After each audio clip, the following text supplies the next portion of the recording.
Hello दोस्तों, कैसे हो सब के सब। वेलकम बैक टू मानवा एक्सप्लेनेशन वीडियो में। तो अगर आप चैनल पर नए हो तो सब्सक्राइब करो और अगर वीडियो पसंद आए तो लाइक करो और एक प्यारा सा छोटा सा कमेंट भी जरूर करें। तो चैप्टर सेकंड के स्टार्ट में हम देखते हैं कि हमारा जो एमसी सियोमुन इयोब होता है वो अंडरवर्ल्ड के क्रीचर से लड़ रहा होता है और तभी फाइनल डंजन का डोर बंद होता है और तब हमारा सियोमुन इयोब कहता है, ठीक है, अब मैं तुम सबसे मेरी अंतिम सांस तक लड़ूंगा। तभी सियोमुन इयोब सपने से उठ जाता है। तभी वह नज आती है और कहती है, डियर पेशेंट, तुम तो उठ गए। तब सियोमुन इयोब पूछता है कि यह कौन सी जगह है। तभी नर्स कहती है, तुम्हारी तबीयत कैसी है, ये हॉस्पिटल है। तब सियोमुन इयोब कहता है, क्या? और कैलेंडर देखता है। तब उसे पता चलता है कि ये 2022 है, ना कि 2005। और कहता है कि यह कोई सेंस नहीं बनता।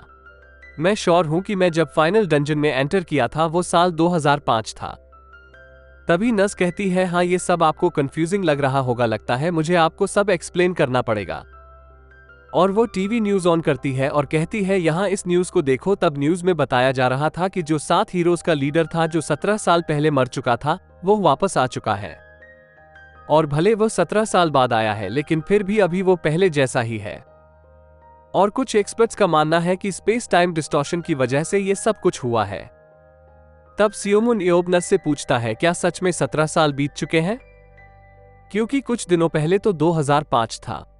तब नज उसे कहती है, बाहर बहुत सारी भीड़ लगी है। तब सियोमुन इयोब बाहर देखता है तो उसे रिपोर्टर की भीड़ लगी दिखती है, जो कि उसका इंटरव्यू लेने के लिए बैठी थी। तब सियोमुन इयोब कहता है, 17 साल बीत गए, फिर भी ये साले अभी तक नहीं सुधरे। और नस से कहता है कि उसे एक मिरर चाहिए। तभी नस कहती है, ठीक है, मैं ला कर देती हूं।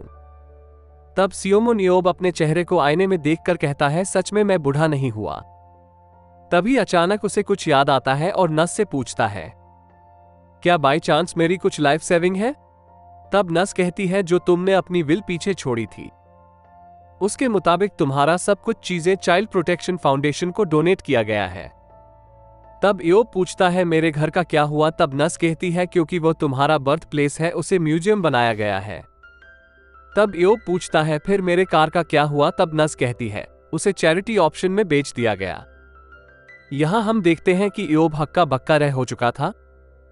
तब इयोब कहता है, मैं इस हॉस्पिटल में नहीं रह सकता, क्योंकि अब मैं गरीबी नहीं बेघर भी हो चुका हूं। और कहता है, अगर मुझे पता होता कि ऐसा कुछ होता तो मैं कुछ अपने लिए बचा लेता। तभी नस कहती है, चिंता मत करो, क्योंकि तुम हीरो हो तो कोई तुम्हें ऐसे ही निगलेक्ट नहीं करेगा। नस कहती है, इनफैक्ट मिस्टर जेहो ने न्यूज सुनते ही हमें कांटेक्ट किया, वो कभी भी आ सकते हैं। तब इयोब सोच रहा होता है, मैंने भले अपने आंखों से ये सब देख लिया, लेकिन मुझे भरोसा नहीं हो रहा। चलो कोई नहीं, अब मैं जेहो से बाकी सारे स्पेसिफिक चीजें पूछूंगा। और सोच रहा होता है कि मुझे पहले अपने बॉडी कंडीशन चेक करने होंगे और अपनी skill I of analysis use करता है। आई ऑफ एनालिसिस एक ऐसी स्किल है जिसमें इयोब किसी की भी टैलेंट और एबिलिटी को देख सकता है। हम देखते हैं कि इयोब के सारे स्किल्स मैक्स आउट हो चुके थे और उसकी जो विल पावर थी वो मैक्सिमम लिमिट तो होने के बावजूद 110 हो चुकी थी और उसे एक एडिशनल सुपर पावर मिल चुकी थी, जो कि इमोर्टल है। इमोर्टल एक ऐसी स्किल है जिसमें इयोब की कोई भी फिजिकल कॉज से मौत नहीं हो सकती। तभी अचानक जेहो वहां पर आ जाता है। तब इयोब कहता है, क्या तुम जेहो हो? तब जेहो कहते, तुम तो सच में वापस आ गए। तब इयोब कहता है, लगता है तुम बहुत वीक हो चुके हो। तब जेहो रोने लगता है। सीन शिफ्ट होता है और हम देखते हैं कि हॉस्पिटल के टेरेस पर दोनों खड़े होते हैं। तब इयोब कहते हैं, क्या तुम्हारा रोना फिनिश हो चुका है? तब जेहो कहता है, ये तुम्हें तब पता चलेगा जब तुम बूढ़े हो जाओगे। तब इयोब कहता है, ये सब मुझे नहीं पता, क्योंकि मैं थोड़ी ना बूढ़ा हूं, मैं तो अभी भी जवान हूं। और तब इयोब जेहो से पूछता है, वैसे क्या तुमने मेरा प्रॉमिस रखा है? तब जेहो पूछता है, कौन सा प्रॉमिस? तब इयोब कहता है, मेरे बायोग्राफी का प्रॉमिस। तब जेहो कहता है, हाँ हाँ, मैंने एक घोस्ट राइटर को हायर किया और उससे सबसे फेमस फैंटेसी नोवेल लिखवाई। उसका नाम है सेवियर ऑफ द वर्ल्ड सियोमुन इयोब। तब इसे सुनकर खुश होता है। तब जेहो कहता है, यह एक डॉक्यूमेंट्री मूवी है, जो कि एक मीटिंग में चलाओ स्टोरी की तरह मिथिला स्टोरी की सिम मिला है। भले उसका कॉन्टेक्ट कुछ भी हो, लेकिन हर डॉक्यूमेंट्री तुम्हारी वजह से पॉपुलर हो चुकी है।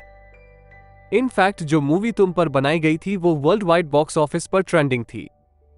तब इयोब जेहो से पूछता है, तो मुझे अब क्या करना चाहिए? मुझे लगा कि मैं मर चुका हूं, लेकिन जब मैंने अपनी आंखें खोली तो मैं हॉस्पिटल में था और 17 साल भी बीत चुके हैं। और यहां ऐसी ऐसी चीजें हैं जिसे मैंने कभी नहीं देखी। मैं इतना तो श्योर हूं कि मैं कोई इल्यूजन में नहीं हूं, लेकिन फिर भी यह मुझे रियल नहीं लग रहा।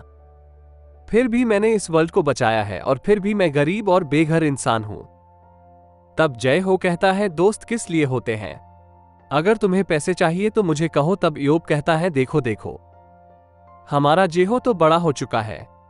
मुझे लगता है तुमने बहुत सारे पैसे कमाए। इन 17 सालों में क्या तुमने एक बिजनेस स्टार्ट किया है?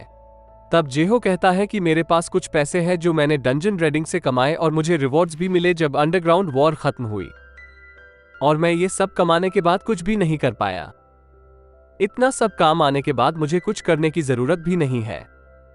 तब इयोब कहता है, ये तो बहुत अजीब लग रहा है कि तुमने इतना सारा पैसा कमाया, क्योंकि एक बिजनेस तुम्हारे जैसे ही दिमाग को लेकर कैसे सक्सेसफुल हो सकता है? तब जेहो कहता है, हाँ, ये तो मुझे कबूल करना पड़ेगा कि मैंने सारा काम प्रोफेशनल्स पर छोड़ दिया। तब इयोब कहता है, इसका मतलब तुम नल्ले हो? जेहो कहता है, ऐसा नहीं है, मैं अब कुछ और कर रहा हूं। तो इयोब पूछता है, क्या कर रहे हो? तब जेहो कहता है, मैं नेशनल रिप्रेजेंटेटिव्स का हेड कोच हूं। तब इयोब जेहो से पूछता है, ये तुम अचानक से क्या कह रहे हो? हेड कोच, ये कौन सा कोर्स होता है? तब जेहो कहता है, 1 मिनट रुको, और उसे बैटलफील्ड स्पोर्ट्स के बारे में बताता है। तब इयोब वीडियोस को देखकर जेहो से पूछता, ये सब क्या है? ये तो डंजन है जो हमने रेड किए थे। सारे डंजन तो डिसअपीयर हो चुके थे, तो फिर यह क्या है? तब जेहो कहता है, ये वर्चुअल रियलिटी स्पोर्ट्स है जिसे बैटलफील्ड कहते हैं। इयोब बैटलफील्ड नाम सुनकर चौंक जाता है। जेहो कहता है कि हमने डंजन को मटीरियलिस्ट करके वर्चुअल रियलिटी में बदल दिया, और हम इस वर्चुअल रियलिटी डंजन को 2 टीम्स के कंपटीशन में यूज करते हो, और यह एक स्पोर्ट्स बन चुका है। तब जेहो कहता है कि तुम इसे एक बिजनेस के नाम से समझ सकते हो जिसे सुपर ह्यूमन यूज करते हैं, क्योंकि वॉर के बाद में वो लोग यूजलेस हो चुके थे, और अब यह एक बहुत पॉपुलर सपोर्ट से। तब इयोब कहता है, ये तो बच्चों का खेल लग रहा है।